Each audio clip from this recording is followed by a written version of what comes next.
single dad hired a babysitter for his twin sons, unaware she was Millionaire's daughter in disguise. The small kitchen of the wooden house echoed with the clatter of dishes, the low hum of the microwave, and the laughter mixed with arguments of two 4-year-old boys. Flour dusted the counter, milk pooled across the floor, and toy cars were scattered everywhere. Daniel Hayes, 34, a carpenter, stood in the middle of the chaos, one hand steadying a bowl about to tip, the other pressing a phone against his ear. His voice was low, edged with exhaustion. "This is the last call I'm making. If no one shows up, I'll have to bring them to the shop, or quit again." This was the third babysitter to leave in just 2 months, not because Theo and Ben were bad kids, but because they were a storm. Energetic, sharp, never willing to sit still. Daniel loved them, but every day felt like a battle he was barely winning. He sighed, ended the call, and turned just in time to see Ben chasing Theo with a spoonful of peanut butter.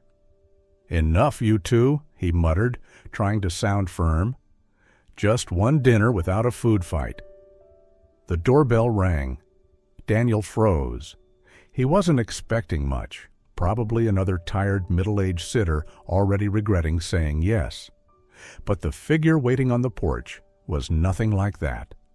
Standing there was Sophia Carter, a young woman in her 20s, golden hair pulled back neatly, her face calm and composed. A simple canvas tote hung from her shoulder, and her boots still carried traces of the afternoon snow. She looked more like a graduate student heading home than a babysitter arriving for work. "You're Mr. Hayes?" she asked, her voice soft, touched by the cold.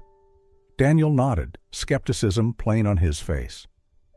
"You're the sitter?" She smiled. "Sophia, nice to meet you." Daniel scanned her quickly. Too young, too confident. Surely she wouldn't last with his boys. "You don't look like someone who needs this job." Sophia shrugged lightly. "Maybe I just need the right kind of chaos."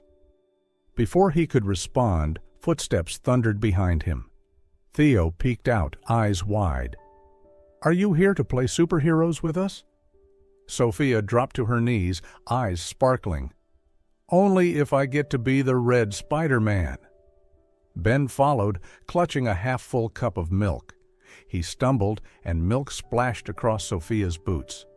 Daniel tensed, ready to scold, but Sophia only glanced down calmly. "Well," she said lightly, "I did say I needed a little mess." The boys burst into laughter, and just like that, the room softened.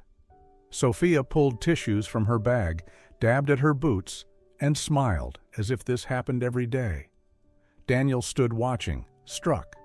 Any sitter before her would have stormed out already. Within 10 minutes, Sophia was sitting cross-legged on the living room floor, listening intently as Theo and Ben rambled about superheroes, gummy bears, and toy trucks. They warmed to her unnervingly fast. Daniel leaned against the counter, arms folded, quietly observing. Sophia opened her bag, pulling out a couple of storybooks and a small game. "I brought a few things. I hope they fit." Daniel nodded silently. A hush settled, not awkward, just curious. "You're not from around here, are you?" he asked. Sophia tucked a strand of hair behind her ear. "No, I just needed a change." "A student?" "Not anymore." Her words ended there, soft but unreadable. "Worked with kids this age before?" Daniel pressed. She hesitated for a moment. "Not exactly, but I learn quickly, and I'm good with feelings." Daniel frowned. "Feelings?" Sophia met his eyes, voice sincere. "That's usually what kids need most. Someone who can listen, even when they don't have the words yet." Daniel didn't reply. That wasn't what he expected. Theo rushed over, shoving a tattered stuffed bear into her hands. She accepted it as though it were priceless. Soon the boys were chatting away, as if they had known her forever. Daniel checked the clock. "I have to be up by 5. You okay with early mornings?" Sophia smiled. "I'll bring the coffee." He turned quickly, hiding the flicker at the corner of his mouth. From the doorway, he watched as Sophia helped the boys drag blankets into the living room, preparing to build a castle of pillows and sheets. And for the first time in months, Daniel thought to himself, maybe, sometimes it only takes one knock on the door for everything to change. In the days that followed, the wooden house began to take on a new rhythm. Not exactly quieter, but different. Daniel noticed the boys were laughing more, and to his surprise, he found himself sighing less.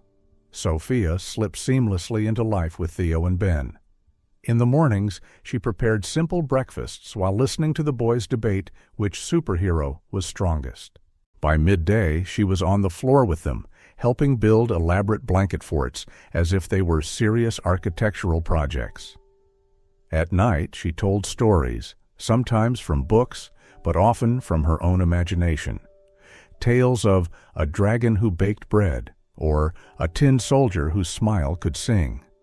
The boys collapsed into giggles, eyes glowing, while Daniel stood quietly in the doorway, hearing laughter echo through the house in a way it hadn't for a long time. Of course, not everything was smooth. One evening, Ben begged Sophia to make him a paper crown like the prince in his favorite cartoon. Sophia froze, her hands, once trained for pens and signatures, fumbling with cardboard and scissors. The first crown came out lopsided, and Ben's face fell. But Sophia didn't give up. After the boys were asleep, she quietly opened YouTube. How to make paper crown for kids. She stayed up until 2 in the morning, folding and cutting scraps until her fingers remembered the motion. The next morning, she placed a perfect little crown on Ben's head. He looked in the mirror, eyes wide. "You did it!" he exclaimed. Sophia grinned. Just patience and maybe a little midnight fairy dust. The sweetness of that small triumph outshone any corporate victory she had ever known. From the kitchen doorway, Daniel murmured to himself, "She's still here, through the chaos, through the exhaustion." No one else had lasted this long. Then came the morning when Ben woke, flushed, his forehead burning with fever. Sophia panicked for only a heartbeat before springing into action. Cool towel, glass of water, calm whispers. She took his temperature and texted Daniel, "Don't worry, I've got this." And she did. All day she stayed by his side, reading softly, brushing his hair back, holding his hand until the fever finally broke. That evening, when Daniel returned, he found Sophia asleep beside the bed, her head resting on the mattress, her hand still clasping Ben's. Marker ink stained her wrist, strands of hair had slipped loose, and fatigue marked her face. Daniel stood in silence, something heavy and then strangely light filling his chest. He had hired her out of desperation. But now, this wasn't just a sitter doing a job. Sophia was becoming something else entirely, an inseparable part of their little family. Sophia was growing accustomed to the rhythm of her new life, laughter, small stories, and the constant mess of the wooden house. Yet inside, she carried a weight she hadn't spoken aloud. Every night after Theo and Ben had fallen asleep, she would sit quietly at the kitchen table, her finger tracing over the glow of her phone. Sometimes an email from Richard Carter, her father, appeared with a blunt subject line, "Trial progress, 45 days remaining." She always locked the screen quickly, sliding the phone into a drawer as if afraid Daniel might see. Richard Carter was no gentle father. He was a ruthless real estate tycoon, a man whose every decision revolved around profit and power. When he declared Sophia would one day inherit the Carter empire, he had added a condition: 60 days of living like an ordinary person. No wealth, no privilege, no staff. "If you want to lead an empire, you must first understand the worth of every wage," he had said, his voice cold as stone. Sophia had chosen this job, babysitting, thinking it would be a short trial. But slowly, Theo and Ben stopped being part of the test. They became little hearts she wanted to protect with everything in her. That night, when the twins were asleep, Sophia sat at the kitchen table. The dishwasher hummed softly, and a gentle breeze tapped against the window. Daniel leaned against the counter, arms crossed, watching her. "When will you finally tell me where you truly came from?" Sophia looked up. Her hands froze for a moment, but her face remained calm, composed. She gave a faint, tired smile. "A place where I couldn't breathe." Daniel nodded slowly. He understood more than she thought. No more questions came that night, but he didn't forget. A week later, Daniel overheard Sophia mentioning her birthday while helping the twins write cards for their cousin. "October birthdays always get forgotten," she murmured, almost to herself. She never brought it up again. But he remembered. That evening, after the children had gone to bed, Sophia walked into the kitchen and froze. The table had been cleared. 2 candles, stuck into chipped ceramic cups, flickered warmly. In the center sat a plate of steaming pancakes, surrounded by bowls of chilled strawberries, melted chocolate, and whipped cream. On the window, taped with colorful washi tape, was a handmade banner. "Happy Birthday, Sophia." Daniel stood by the stove, wiping his hands on a towel. "You once said breakfast for dinner should be official. I thought we'd make it so." Sophia blinked at the table, then at him. "You remembered?" He shrugged. "You also said strawberries taste best cold, and chocolate doesn't count unless it's melted." She walked forward slowly, uncertain if she should sit. There were no gifts, no balloons, no music, just pancakes, a crooked banner, and a man who had listened when no one else ever had. She picked up the fork, pausing. "This is the best birthday I've had in years." Daniel looked down. "It's just pancakes." Sophia smiled softly. "No, it's more than that." She didn't need to say thank you. It was already there, in her eyes when she gazed at the candles, when she closed them for a brief moment before tasting the first bite, as if she wanted to hold on to that feeling forever. Daniel said nothing, only watched in silence. And for the first time since Sophia had entered his life, he realized something both simple and terrifyingly true. He didn't just hope she would stay. He was afraid she might leave. Daniel, though sensing something, didn't know the truth yet. He only noticed small details that unsettled him. One evening, when they all went to a small diner, Sophia ordered her meal in flawless French. The waiter blinked in surprise. Daniel raised an eyebrow. "You studied in France?" Sophia paused, hesitation flickering in her eyes. "I went to boarding school." Then she turned quickly back to help Ben with his coloring, deflecting his gaze. Another time, Daniel noticed Sophia's shoes by the door, not the kind bought at any local shop, fine stitching, supple leather. He recognized them as a luxury brand made only in limited runs. Yet Sophia wore them casually, never boastful, as if it were nothing. His suspicion grew, but he held his silence. Then one night, after the boys were asleep, he found her sitting alone at the table, staring into the quiet. He leaned against the counter, arms folded. "How long are you going to keep it from me?" Sophia startled, then slowly lifted her gaze. Beneath her calm mask was a flicker of unease. "I didn't come here by accident. It's part of a test my father set." "A test?" Daniel's voice sharpened. "My father is Richard Carter. He wanted me to prove myself by living as anyone else would. No money, no title, just real work." Daniel froze.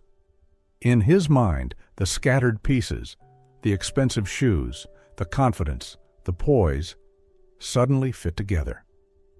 "So this was all some kind of experiment?" His tone dropped low. "No, Daniel. At first, maybe yes, but not anymore. Theo and Ben, they aren't a test. They're real. Every story, every hug, every moment I stayed when they were sick, that was real." Daniel let out a bitter laugh, edged with disbelief. "Real? From the moment you walked into this house, Every word, every move was part of a plan your father set. And you expect me to call that real? Sophia stepped closer, tears gathering in her eyes. I was afraid that if I told you, you'd send me away. I've never found anything like this before. I wanted to stay, for the boys and for you. But Daniel turned away. The walls he had built over years rose back up, tall and unyielding. I trusted you, he said, voice breaking, and so did my boys. You turned their love into part of some personal experiment. Tears spilled down Sophia's cheeks. No, Daniel, listen. They're not a test. They're my family. Family doesn't begin with lies. His words struck heavy against the silence. Sophia crumpled slightly, whispering, I'm sorry. But no forgiveness came from Daniel's lips. She turned, climbing the stairs quickly, gathering a few clothes into a small bag. In the dim glow, her figure looked small, trembling. Daniel stood in the kitchen, fists clenched, yet he didn't stop her. The door shut with a heavy click, like a sentence being sealed. In the hallway above, two small figures crouched behind their bedroom door. Theo gripped Ben's hand, eyes wide, hearing every word. When Sophia passed by, she paused, forcing a fragile smile, kneeling briefly. I'll see you again soon, okay? Ben opened his mouth, but she rose too fast. Her shadow slipped into the night. The house grew heavy with silence. Daniel sat at the table, his face buried in his hands. Light footsteps approached. Theo and Ben stood in the doorway, their cheeks flushed with tears.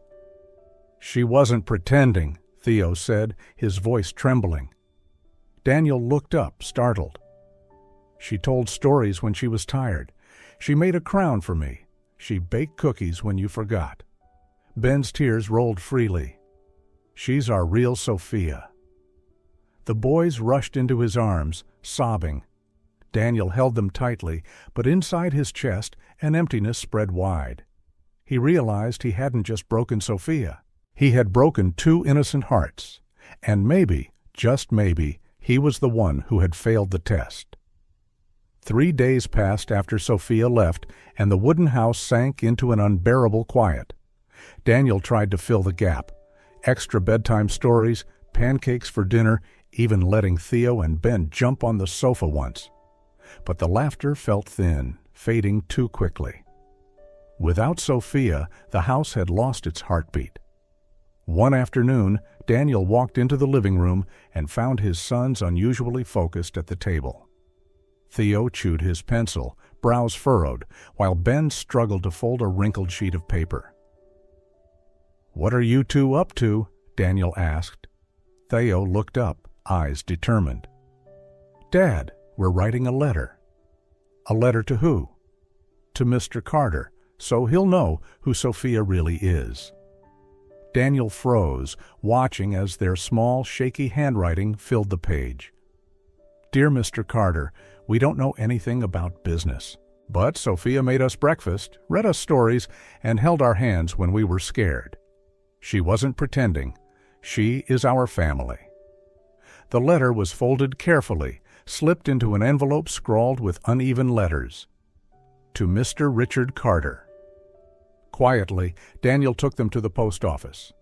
In a towering building in Manhattan, filled with contracts and board reports, a crayon-smudged envelope landed on Richard Carter's desk.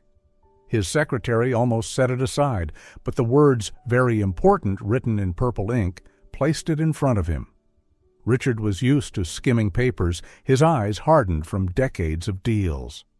But as he read the childish sentences, he slowed. Each line struck something simple yet powerful, piercing through the armor of detachment he had worn for years. The next morning he sat in a sleek black car heading north. No entourage, no announcement, just a father on his way to see his daughter with new eyes. Sophia was seated beneath a leafy tree in a small-town park, surrounded by 6 neighborhood kids. On a blanket, she drew a heart and asked, "What do we do when our hearts beat too fast?"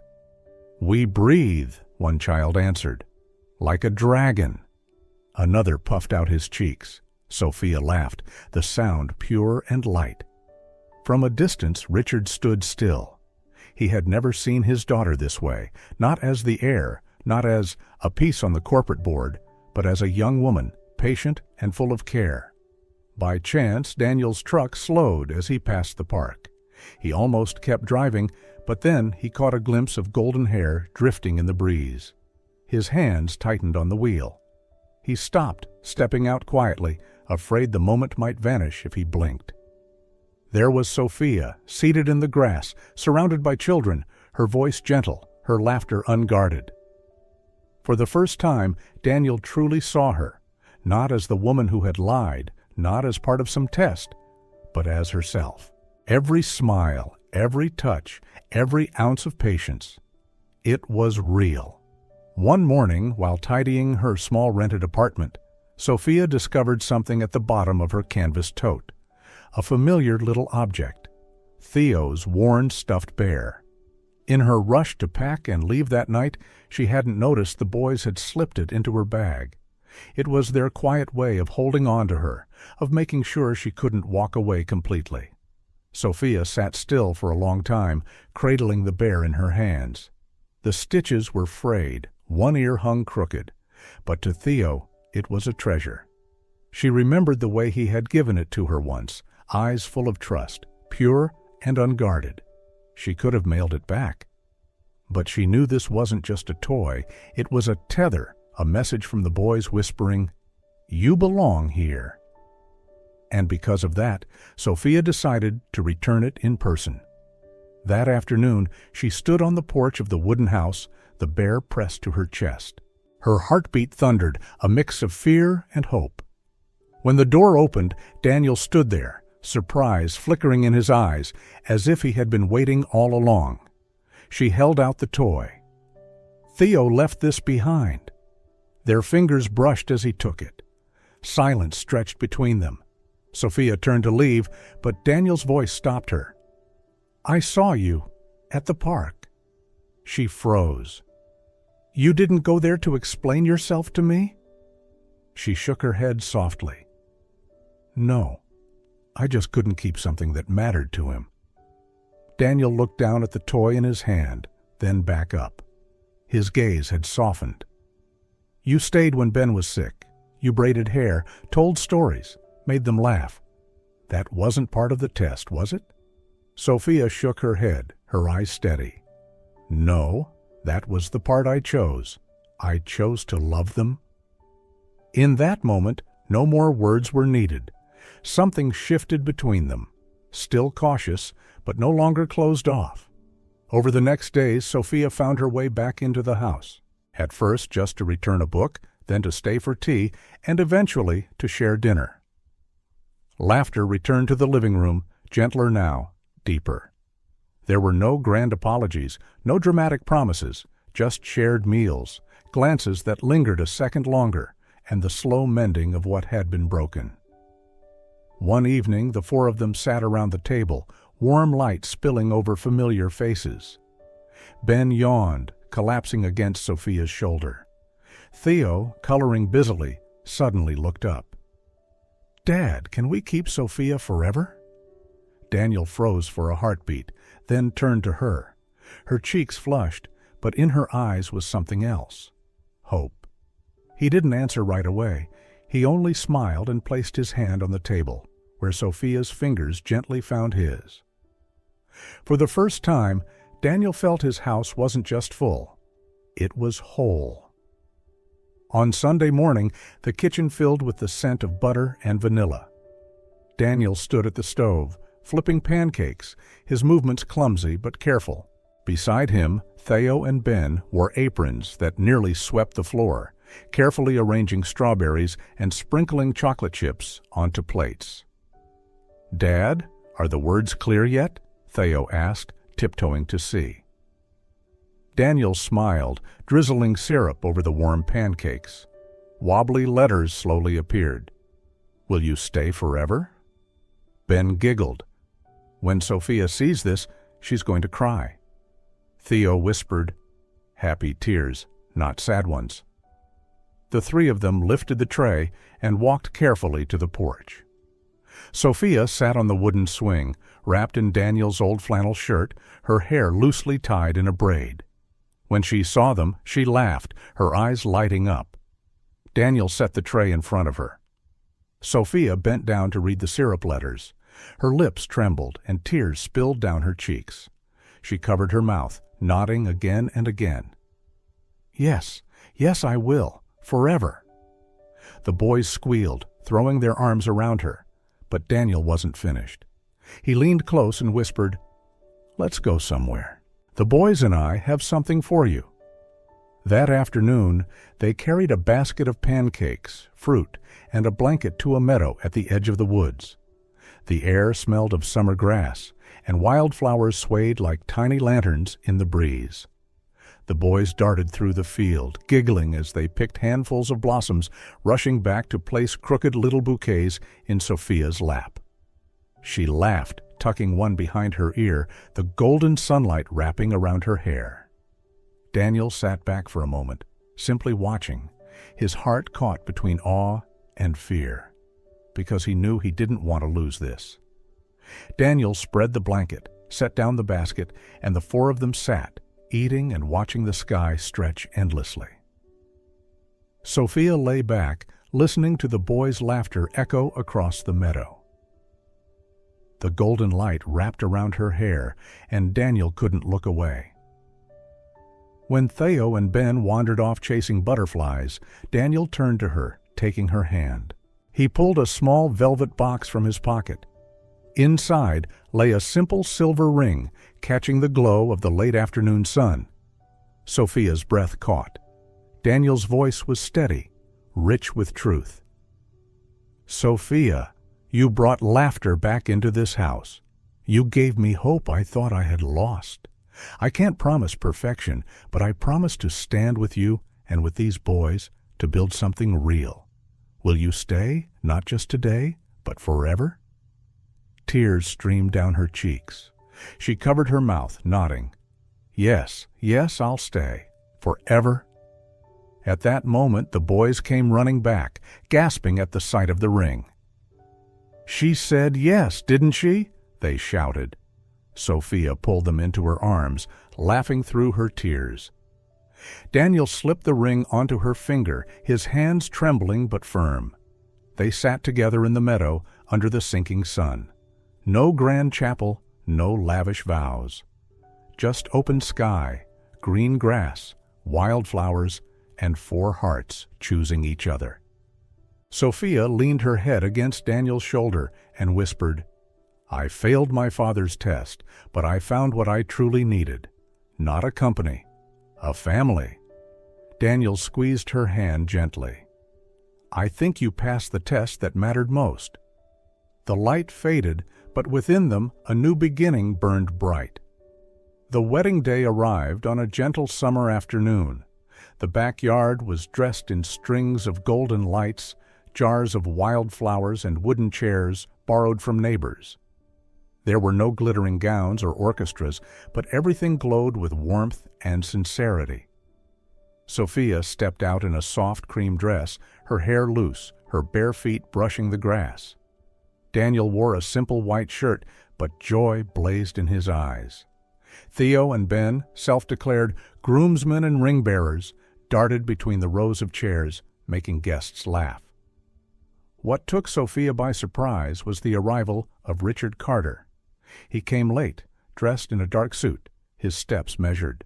For the first time in years, his gaze wasn't that of a CEO, but of a father. When he saw his daughter beneath the wooden arch, he gave a small nod. No grand speech, but in that nod was acceptance. Sophia's throat tightened. As Daniel held her hand and spoke his vows, Richard quietly brushed a tear from his eye. And when the boys shouted, "Kiss her now!" laughter and tears mingled in the garden. After the ceremony, Daniel's family, simple folk from the small town, embraced Sophia, calling her daughter. Daniel's mother, her hands rough from years of work, placed one on Sophia's shoulder with a look so tender it felt like home. Sophia looked around, her father, her new family, 2 boys giggling in the grass, and Daniel, the man who had once lost faith but now dared to love again. Her heart overflowed. The wedding wasn't grand, but it was the most sacred moment of her life, a beginning, a true family. In the months following the wedding, the wooden house seemed to shine brighter, not from lights or new furniture, but from the life and joy filling its rooms. Sophia, now a wife and a mother, embraced the rhythm of this warm, simple life. One morning, she touched her belly and smiled. The news came like a miracle. She was pregnant. And then, the greater surprise, the doctor revealed it was twins, 2 little girls. The whole family rejoiced. Theo and Ben were the most excited of all. From the moment they found out, they came every day to gently rub their mother's belly, whispering, "Hi, little sisters, it's your big brother." I'll tell you all about superheroes. Sometimes Ben placed a toy car on her stomach and whispered, "This one's for you to ride." Daniel watched, his eyes misting. He had never imagined he could have this again, a complete family. 2 boys, a loving wife, and now 2 tiny lives growing under their roof. As the months passed, everything revolved around Sophia. Daniel built a wooden crib with his own hands. Theo and Ben drew colorful pictures, taping them around the nursery with clumsy words. "Welcome, baby sisters." Then the day arrived, a spring morning painted in soft light. Sophia clutched Daniel's hand, her face pale but determined, as they rushed to the hospital. Hours blurred into each other, her whispers of pain, his steady voice promising, "I'm here, I won't let go." At last, a cry pierced the room.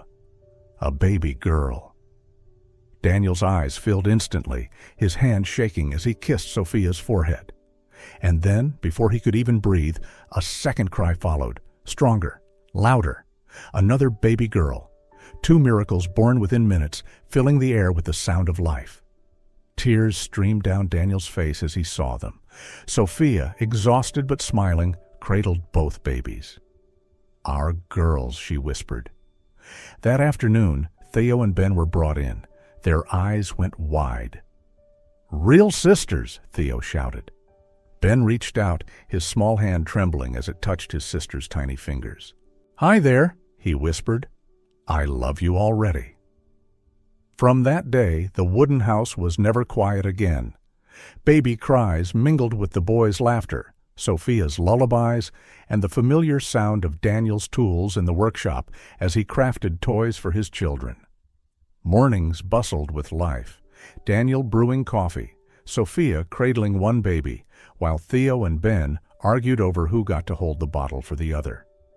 Evenings found the 6 of them together on the porch, the boys running wild in the yard while the baby girls slept peacefully in their mother's arms. Sophia looked around, at her husband, once guarded but now radiant, at 2 boys, once lonely but now brimming with love, at 2 tiny daughters who had brought new laughter into their lives. She whispered softly, "This is the greatest fortune I could ever have." And Daniel, holding them all close, replied, "This family is the miracle I thought I'd never find." Bautis. From that day forward, laughter never stopped echoing through the wooden house at the edge of town. An imperfect family, yes, but whole, bound by love and happy, a living proof that true love can turn loss into something miraculous.